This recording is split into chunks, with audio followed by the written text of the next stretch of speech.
Judy was boring. Hello. Then Judy discovered ChumbaCasino.com. It's my little escape. Now Judy's the life of the party. Oh, baby, mama's bringing home the bacon. Whoa, take it easy, Judy. The Chumba life is for everybody. So go to ChumbaCasino.com and play over 100 casino-style games. Join today and play for free for your chance to redeem some serious prizes.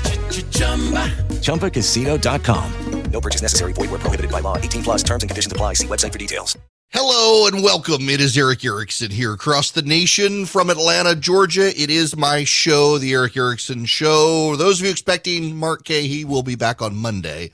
Under the weather today, so they got me on live on his stations. Now, if you want to be a part of this program, you can call in again, 877-973-7425. Real quick, I know he's listening because he just texted me. I want to give a public commendation to my friend Joe Cunningham from redstate.com. He's going to be taking over the microphone on KPEL in Lafayette, Louisiana.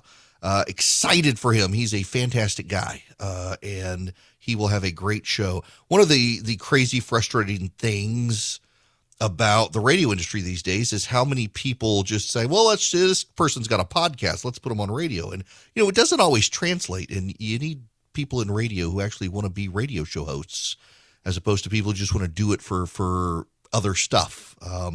Being on radio and investing in radio people is a good thing. Now, in any event, we got to move on. I promised Chris I was going to go to him, and I want to because this is a story I was going to talk about, and we need to talk about this. Chris, welcome to the program. Hey, Eric. How you doing? Good. How are you? I'm good, man. Former classmate here from JAS. Currently oh, my ASD. Gosh, really? Yes, sir. Well, all right. What year did you graduate? Well, I graduated in the U.S. actually in '89, but okay. I think your sister and I were classmates, and your parents and my parents were definitely friends. My gosh! Basically, we lived across the street from you over there. And, oh my gosh! Wow. Yeah. Okay. So for those of you who don't know, JS, the Jumeirah American School in Dubai, no less. This is the first time I've ever had anybody call the show who went to school with me in Dubai. Fantastic, man. Thanks for calling in. What's going on? Well, I just want to talk to you about the Biden administration's process on evacuation of P2 and SIV applicants and why the Department of State here is not helping whatsoever anymore. Mm-hmm. And it seems to be only charities and charter flights. That's the only people we're getting any action from whatsoever. So any thoughts on that? Yeah, I actually, so I've now had on John Ondrejczyk, who is from Five for Fighting, the band. He's the singer there. And we've had on a couple of other people who are running nonprofits. In fact, a couple of people who were special operators in the military who pooled their own money and built up a network of friends to try to get Afghan soldiers who helped us out of Afghanistan. And then I know several nonprofit groups in this country who tell me the exact same story, that the Biden administration flat out is refusing to help anybody get anybody out unless they do some sort of diversity quota. Like, for example, so the military operators are telling me unless they're willing to take non-military people out, the Biden administration don't want to help them. And the Christians are telling me unless they want to take out gay and transgender Afghans, they're not willing to be helped. Nobody's willing to be helped. I have a friend of mine who's in the British government who actually was also at JAS in Dubai, and he tells me that they're trying to help people get out as best they can, regardless of nationality, and the Americans are flat out seem like they can't even admit there's anybody left behind. Right. Yeah, it's very frustrating. I'm working with a nonprofit here, and I don't know. It's just so frustrating. I've been trying to help a friend of mine over there in Mazar-e Sharif for several months now. Good grief. It's I don't know what's going on, so I just kind of wanted your opinion on it all. So here's the thing with the election coming up. Honestly, this is probably the best thing that can happen for the people who are stuck over there. Is this is going to be a campaign issue? It actually shows up as an underlying issue in the polling for why people don't like Joe Biden anymore, and I suspect we're going to see a big display of an effort to work with the Taliban to get remaining people out of Afghanistan, which will be helpful. But it's so frustrating, and everybody's beating their head in a wall. The nonprofits that I've talked to and the people I've had on the show all tell me the same thing. that if they go through the French, if they go through the Dutch, the Australians, and the British, they're more likely to be able to get people out of Afghanistan than the Americans. My theory on this, Chris, is that if you remember when they came out, first they said we didn't leave anybody behind, and then they said they'd be out very quickly, and then they said, well, the people who wanted to stay behind wanted to stay behind. If they now made a big show of getting all these people out, their past statements contradicting this would be thrown in their face, and they would rather not have to say "oops, our bad," and set the record straight. And that's the most frustrating thing, is they're doing it for political cover. But I think it's going to come back to bite them unless they make a big deal of it for the election season. So look, I'm flabbergasted. Somebody from who went to school with me in Dubai would call in, and I appreciate the phone call, and I wish I had a better answer for you. Yeah. Okay. Well, I appreciate you taking the call, and it's good to talk to you. Tell your sister I said hello and your folks. And, I will. That's crazy. Wow, Chris, thank you so much, and Happy New Year to you. So let me get back to Afghanistan, but tangent on Chris. So he's calling from Oklahoma, and I grew up in Dubai. My dad worked for Conoco Oil, and Conoco was in charge of the Dubai Petroleum Company, DPC. Conoco has headquarters in Tulsa, Oklahoma, and Texas, and in Houston, Texas. I have never encountered in my decade on radio anyone who went to school with me in Dubai. It's just fascinating. Now, I've got friends of mine that I stay in touch with over there, but that's wild, small world. So I went to the Jumeirah American School. It's now the American School of Dubai. They've given up their old campus where I went to school to another American school. And boy, it was a crazy way to grow up. It really was. But now back to Chris's point, the people trapped in Afghanistan. As I was saying, another guy I went to school with works for the British government. And we connected years ago. You know, the problem with Facebook is you can never give up being connected to the people that you knew as a kid and you don't want to actually know anymore, but they find you on Facebook. But in this case, I actually found him on Facebook. Maybe he's in that situation with me. But we reconnected. He works for the British government in the foreign ministry there. And he's been saying this for a while, that they are doing everything they can. The British, the Australians, the Dutch, the French, the Germans, doing everything they can. Even the Canadians, the Canadians, to get people out of Afghanistan, regardless of national origin. And they have been helping Americans get out. The American government has left behind American citizens in Afghanistan. They claim that these people want to be there, and they don't. There are school kids from Oakland, California, still in Afghanistan who were there. They were Afghans, but they're American citizens. They went there when it was safe to be there. They couldn't get out when it was time to come home, when the Biden administration escalated things and everything collapsed way faster than the Biden administration thought, and they're stuck. We are more than 4 months removed from this, and Americans are stuck there. We've had on, again, special operators who are doing nonprofits, religious groups that are doing nonprofits, trying to get people out of Afghanistan, and they all tell us the same story.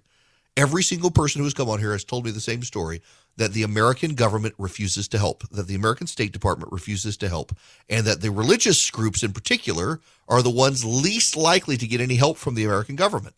I know multiple people from multiple religious nonprofits, and they also tell the same story, that unless they want to get out non-Christians, and their goal is to get as many persecuted Christians out of Afghanistan, the American government won't help them.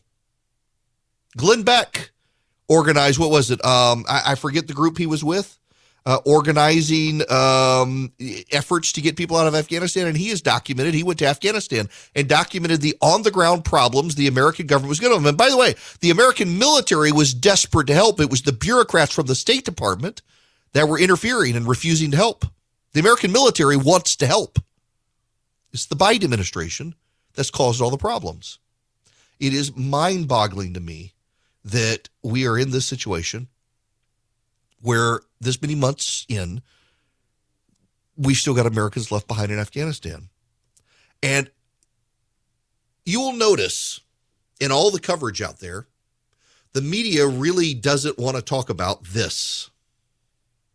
You remember a couple of weeks ago, someone was, Dana Milbank or whatever, the Washington Post, talking about, the press gives Joe Biden far more negative coverage than they did Donald Trump. Well, the problem, of course, is that their negative coverage of Biden is about the negative events that are happening that are within his control that he hasn't done anything about or he's made worse, whether it's the education issue, the crime issue, the inflation issue, the supply chain issue. But they're not talking about Afghanistan. There are Americans still on the ground in Afghanistan we've left behind, and the American State Department won't get out.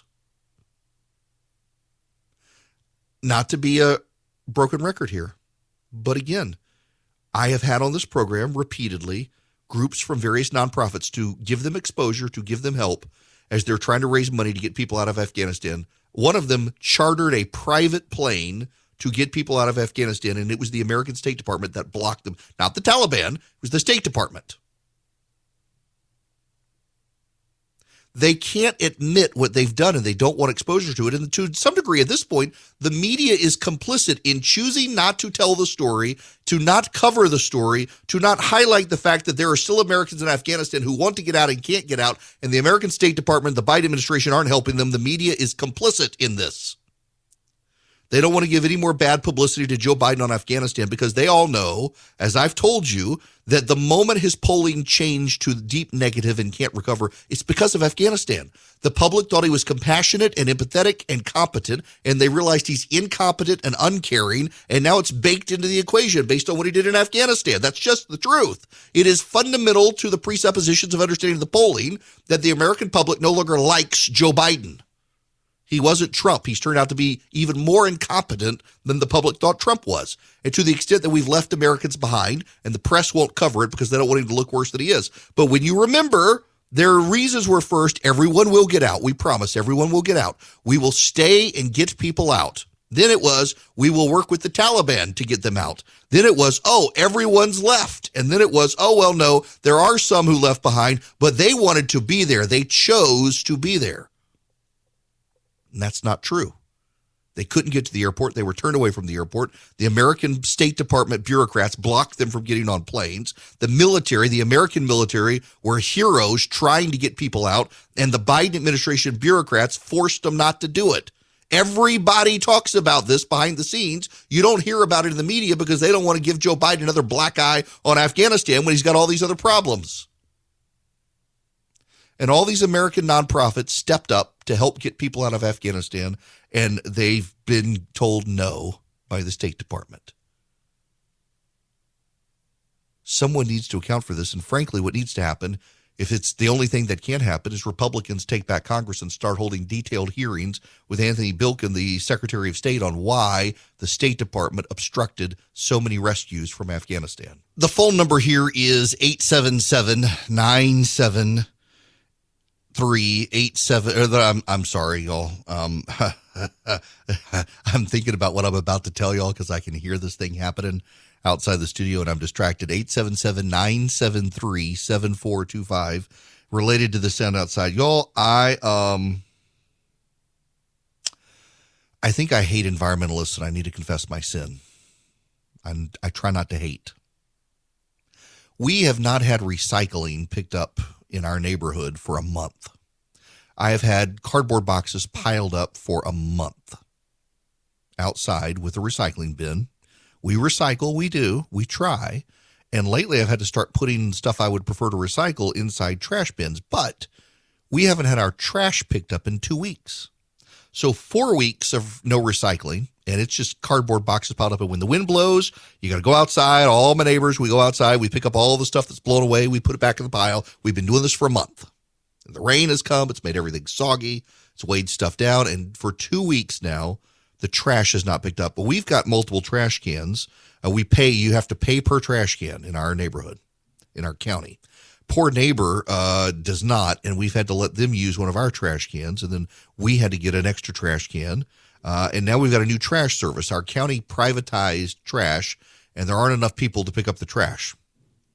So a month of no recycling, 2 weeks of no trash, and the new company took over January 1st, and they're picking everything up. And yesterday, they began to pick up all the trash. And they just decided, well, we're short-staffed. We don't have enough trucks. Let's just pick up all the recycling and trash together. And an environmentalist complained. They were putting the recyclables in the same truck as the regular trash. And they raised holy hell And we are now beyond the point of 2 weeks of no trash pickup because they don't have enough trucks. And the environmentalists complained that they were putting the recycling in the regular trash, and you can't do that. And so they stopped picking up all the trash. But I hear them outside in my neighborhood right now, finally picking up everybody's trash after weeks and weeks and weeks. And they're putting it all in one truck in my neighborhood, and no one's going to complain. And that environmentalist can shove it. What an idiot. Okay, now we're going to the phones. Dusty, you're next. Welcome to the Eric Erickson Show. Hey, thanks, Eric. It's great to be on the show, man. As an independent voter here in Georgia, I listen to you every day, and it's very refreshing to hear your voice of truth. Thank you very much. I had a question real quick. I'll let you talk at the end of it. I just want to know, I love Herschel Walker. I'm a Georgia fan. I've been a Georgia football fan my whole life. I just want to know if you know anything about his political standing and the way he thinks about political topics. I know he's a Christian man, but I haven't heard anything about it. So. Man, listen, I'm sorry to laugh here. No one's going to know. What you're going to need to know is that he's a Trump supporting conservative and will vote the way you would want someone who supports Donald Trump to do. That's the problem here, is that at this point they're being very guarded on allowing Herschel Walker into the wild where people can ask him these sorts of questions. And we're supposed to trust the staff that this is what he thinks, but there's no confirmation verification of it. So back when I was a political consultant, Dusty, I went to a week-long political campaign school where I was learning the art of campaign management. And one of the people who was there who had to be friends with me was a political consultant from out west. And they had a candidate. It was in Washington State, I believe. They had a candidate who was very, very wealthy and out to lunch on everything, running for office in Washington State. I forget the office. I think it was Congress. The guy was an idiot, completely out to lunch. I'm not saying Herschel Walker is. I'm just go with the story. The guy was an idiot, completely out to lunch, had nothing in common with your average sort of person. And so they sent him to his house in Hawaii for the entire campaign. They refused to debate. They would fly him back for one-off fundraising events, closed-door events, and the guy won. Never having to come into contact with reporters asking tough questions.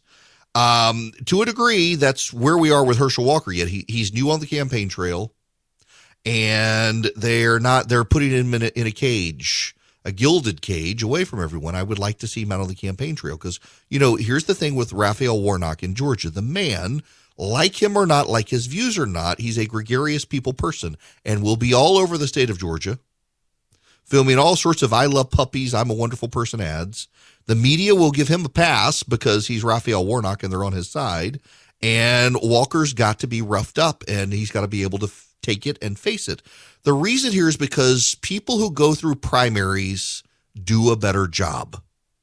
When you have candidates who refuse to primary, who are not primaried, who are anointed for office, and they're never challenged, well, guess what? You don't get a free ride, particularly if you're a Republican, when you get into the general election. The media is going to throw everything at him. Herschel Walker needs to be out on the stage, interacting with people on a regular basis, answering not my questions, but your questions, answering the tough questions. What do I stand for? Being probed, being pushed, being prodded, being challenged, being attacked, frankly, on his record and his background and his past, because it's going to happen in the general election. And at least if you do it in the primary, you get all this dirt out in the primary, then you get to the general, you say, well, it's old news. We've already dealt with this. Here's what we've said. And you move forward. You can't move forward when you've never gone through the muck and the mire to get there. It's a very dangerous game that's being played if they don't get him out there in the public to be seen and heard and challenged. All right. Let's go hyper local for a minute because this is a crazy thing. I want to take your phone calls as well. Nationwide, 877-973-7425. It is Eric Erickson, but you should know. So I have a 16-year-old, and she wanted to go the other day to Walmart to get something. I said, don't go to Walmart. It's after dark. You don't want to go to Walmart. Now, she would not have gone to this Walmart, but up the road from me, there's another Walmart, and there was a shooting. One person dead, one in custody. A mother happened to actually walk into the Walmart and see her son murdering someone. Yeah. And 2 high school kids. Now, the high school boy, the murderer, says it was self-defense. But this letter just went out. There's a basketball game between these 2 high schools. This is Monroe County, Georgia. And this is from the Sheriff's Department. The Mary Persons versus Jackson High School basketball games scheduled for tonight, January 7, 2022, will be played with no fans in the gymnasium. The decision for the fanless event is based on information received from various sources, including the Monroe County Sheriff's Office, that tonight's game could experience retaliatory violence resulting from the shooting death that occurred at the Forsyth Walmart on Sunday, January 2nd. School administrators have made the decision to cancel all junior varsity games on January 7th versus Jackson High School. Since there are no JV games, the varsity girls game versus Jackson will begin at 5 p.m. with the boys game to follow. We apologize for any inconvenience that playing these games without fans may cause our players, students, parents, or community. Fans who purchase tickets will receive refunds. We're talking junior varsity at a high school in Middle Georgia because 2 dudes got in a fight at a Walmart and one killed the other.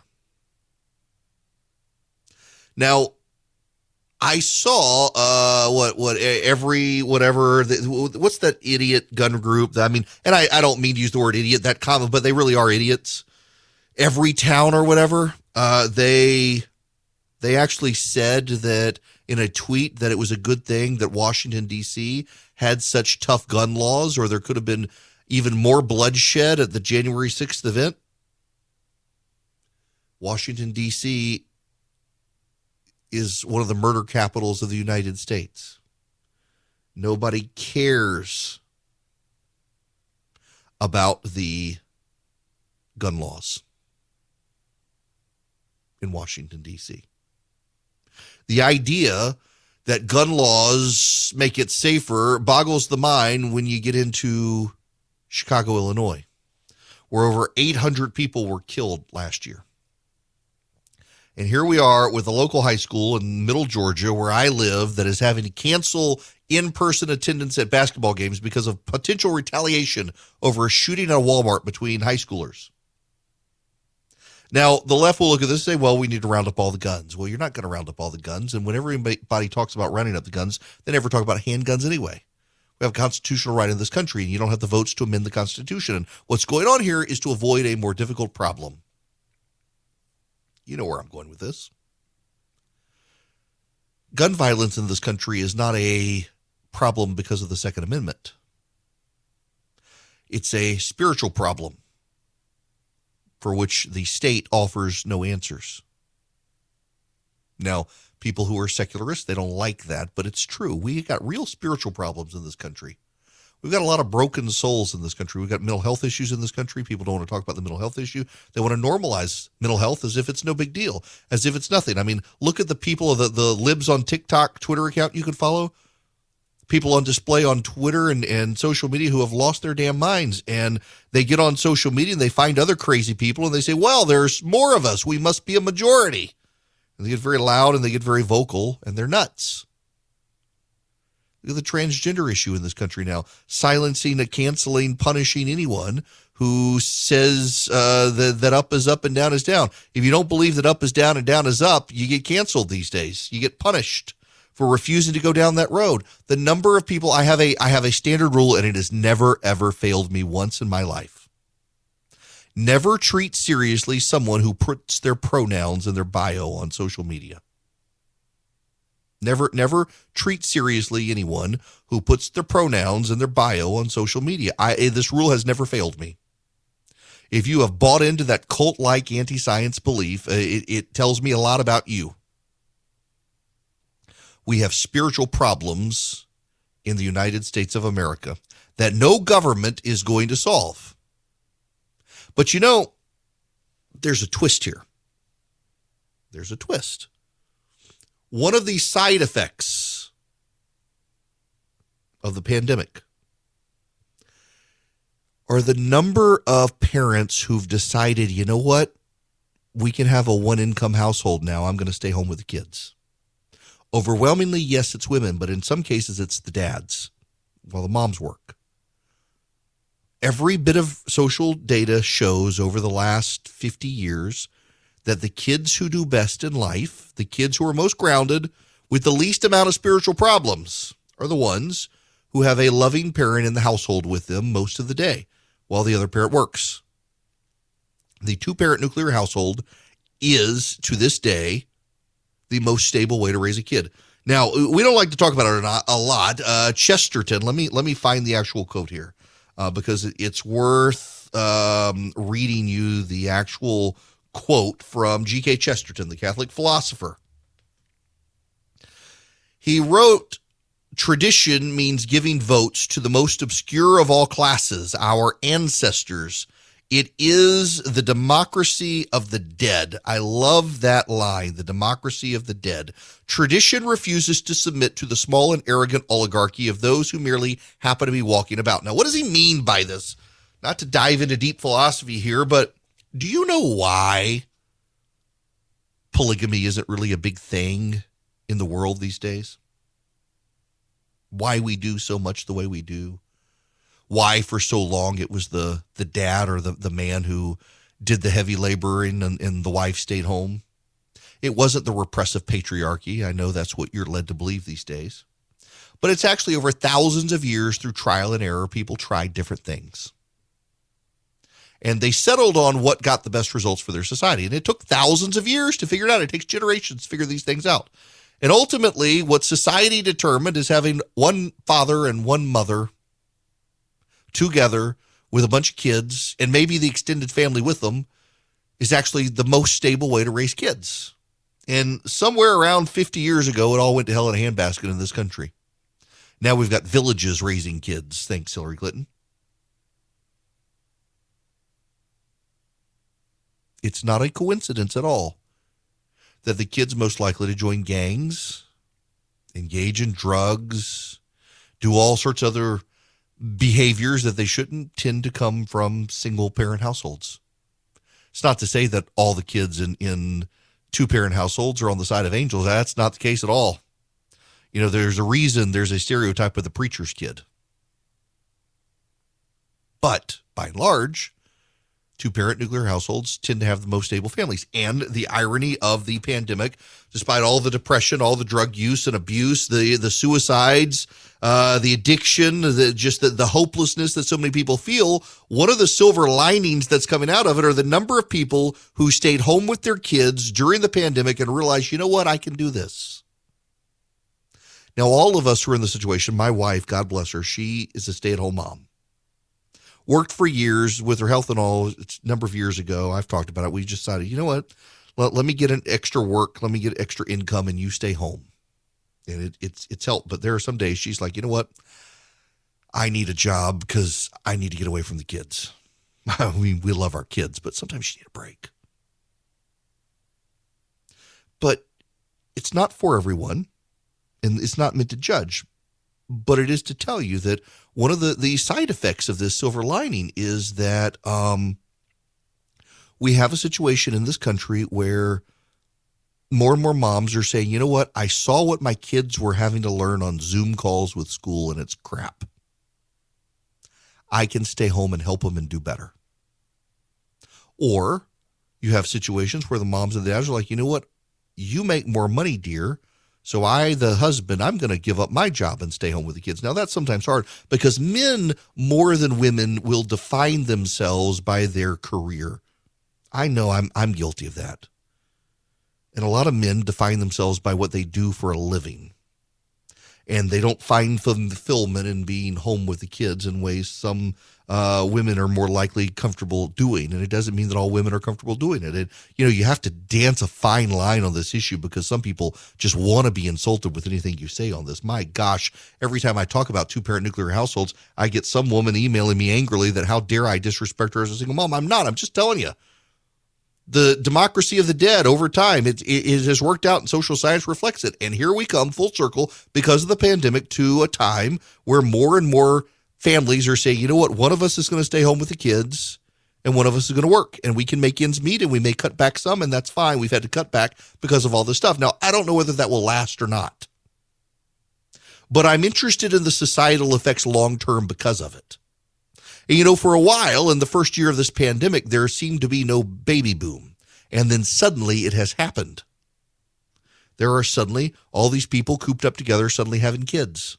And a lot of the baby boom is coming from people who already have kids. The environmentalists are going to hate that one. My gosh, the environmentalists want everyone single and sterile. But it's fascinating when you look at the societal data out there. The rebuilding of the two-parent family in the black community is happening, and it is having a stabilizing impact. Children, just pay attention to this. This is not me. This is the actual data. This is the data from the federal government. This is the data from nonprofit groups. This is the data from academic institutions that study this. Kids who have two parents at home, when they get out of the house, tend to do better in life themselves. They tend to make more income. They tend to have better jobs, and they themselves tend to be more stable, less prone to addiction and destructive vices by having two parents in the house. That's not everybody. There are exceptions. There are people you and I both know who have two-parent households and the kids are deeply screwed up. Everybody knows people like that. Maybe it's you. But it's what the data shows. So when you go through a pandemic and we have parents who are now more and more inclined to stay home and spend time with their kids, that's one of the silver linings that comes through all the misery and dread of this. It's like, I don't know, maybe it's God saying, hey, people, pay attention to this. Watch. And people are doing it. And if we could figure out a way to rebuild the collapse in inner city homes, in the single families that are out there. And, you know, by the way, you can't just talk about this as a black thing. And I know a lot of conservatives like to say, well, it's black families, the single parent houses, Appalachia, overwhelmingly white, overwhelmingly the exact same problems. It has more to do with income and social status, frankly, than it has to do with race. But across the board, we're seeing this turnaround. And if anything good comes out of the pandemic, it may very well be that moms and dads have decided, you know what, we're going to invest in our kids and our family and grow our family because the government can't take care of us. The government can't even beat a virus. We're going to have to take care of ourselves. And if you have a family that does that and realizes the family has to rely on the family and the extended family and not on the government, well, then society itself wins by that, even through all the muck and dread and direness of what we face with this virus. Society wins when families realize families got to stay together and help each other out, because that overwhelmingly, you doing the best for your family and me doing the best for my family and the free marketplace of ideas and competition means we wind up doing the best for society overall. Interesting way to look at the COVID pandemic in ways we don't often talk about. Now, I got to talk about Patriot Mobile. I should have done it in the first hour and forgot. My fault. Patriot Mobile is my cell phone. Well, I got to be honest with you. So I've got two cell phones. I got Patriot Mobile because I was deeply curious, and now I use them, and I've got AT&T as my other provider. And there are places where I go where I can't get my AT&T signal to work, and I have Patriot Mobile, and they work. The reason is because Patriot Mobile uses the same cell towers that all the other companies use, from Verizon to AT&T. And you can go to Patriot Mobile, and you can say, I put me on these towers. Verizon, AT&T, however you want to work it. You know, they've got different cell signals and the like. But the big thing about Patriot Mobile is that they're conservatives and they contribute their profits to the conservative movement. So not only do you get great cell service where, I mean, I can be out in rural Georgia where my other cell phone doesn't work and the Patriot Mobile one always has service there. Down in past Thomaston in middle Georgia, if those of you know where that is. And it works. It does. It's great. And you can save money if you're a veteran, a first responder, a teacher, an NRA member. You got a large family. You need multiple lines. You can save money. They have 100% U.S.-based customer service. What you do is you go to patriotmobile.com/Eric, patriotmobile.com/ERICK. You can also call them 972-PATRIOT, 972-PATRIOT. Tell them I sent you. You get free activation. And again, a portion of their profits goes to fund the conservative movement. So you're working with people who share your values, and they fight on your side. Well, we have a historic milestone happening right now. Joe Biden's net disapproval in the Real Clear Politics polling average has hit a historic high. Disapproval is 54.6%, approval 42.1%. It's a 12.5% gap between disapprove and approve. So the way the rolling average works, the old poll has rolled out now, so let me give you the numbers. Insider Advantage down 17. CNBC, Change Research, that's a Democratic operation, by the way, it's down 12. Political Morning Consult down 10. Trafalgar Group, which is a Republican group, down 16. USA Today Suffolk, he's down 14. Economist YouGov down 8. Rasmussen Reports, which leans to the right, is down 17. Reuters Ipsos, he's down 6. The big one to pay attention to, I think, is the CNBC Change Research poll. That's a Democratic polling group that worked with CNBC. It's an online poll, though. You should know, but he was down 12. But then the USA Today Suffolk poll, Suffolk's a pretty good pollster. He's down 14. These are the independent pollsters. They're not the partisan pollsters. Yes, down 16 with a Republican poller, Trafalgar, but he's down 12 with a Democratic pollster, Change Research. I mean, when you got the Democrats and Republicans who don't agree on anything, agreeing that Biden's polling sucks, you know he's in a bad place. It's just, it's profound. And so you know what's going to happen?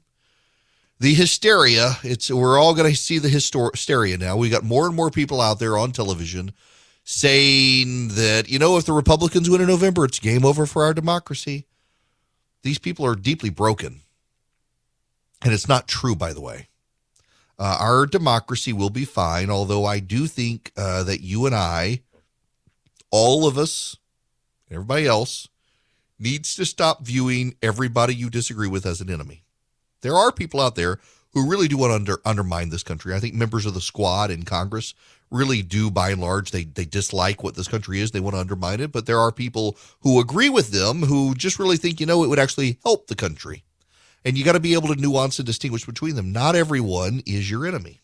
There's a great piece. I'll leave you with this. Discipled by algorithms. Where's Big Tech leading you? My buddy Jason Thacker at the ERLC wrote this. In this past year, many Christians are beginning to wake up to the reality that technology is not a neutral tool that we simply choose to use for good or ill. From the ways that misinformation and conspiracy theories alter our perception of truth and reality, to the massive exposés of major social media companies about how their products are changing our social fabric, it has become clear that technology is not simply a tool. Technology is a force that can rapidly shape our lives, often by pushing us towards specific ends that clash with the goals of an ethical, moral, well, in his case, Christian life. Take, for example, the ways these tools push us to comment on every breaking news story or cultural event the moment they happen. We're encouraged, and often far more than encouraged, to immediately share our opinion, often without context or knowledge of a particular issue. Instead of cultivating wisdom and restraint, technology often pushes us towards gut-level reactions, partisan talking points, and appeals to our tribe, all while we craft and manicure an online identity. We would all be better off if we were less online and more in the real world. It's good for our soul to be relational around real people, not just digital replications thereof. You guys have a great weekend. See you on Monday. And you thought these last 2 years were crazy. Welcome to 2022. It's coming up and nothing makes sense still, especially in business. If you're a small business owner, good luck getting financing from a big bank right now. I can offer you a fantastic solution if you're looking for $750,000 or more in financing for your business. First Liberty Building and Loan. Let's say you want to buy a new building, or you want to refi existing debt, or you want to buy a company. Basically, you see opportunity for your business to grow, but you've hit a wall with the mega banks getting financing. That's where First Liberty Building and Loan and my friends the Frost family come in. They solve small business financing problems better than anyone I've ever seen. They say yes, where big banks say no. It's that simple. Look, just do this. Spend 10 minutes with them. Call them, First Liberty Building and Loan. Say Eric sent you. In 10 minutes, you'll know if you're a good fit for their program. Go to firstlibertyga.com. That's firstlibertyga.com. They help small businesses nationwide in all 50 states. firstlibertyga.com. Hello, it is Ryan, and we could all use an extra bright spot in our day, couldn't we? Just to make up for things like sitting in traffic, doing the dishes, counting your steps, all the mundane stuff. That is why I'm such a big fan of Chumba Casino. Chumba Casino has all your favorite social casino-style games that you can play for free anytime, anywhere with daily bonuses. That should brighten your day a little. Actually, a lot. So sign up now at ChumbaCasino.com. That's ChumbaCasino.com. No purchase necessary. VGW Group. Void where prohibited by law. See terms and conditions. 18+.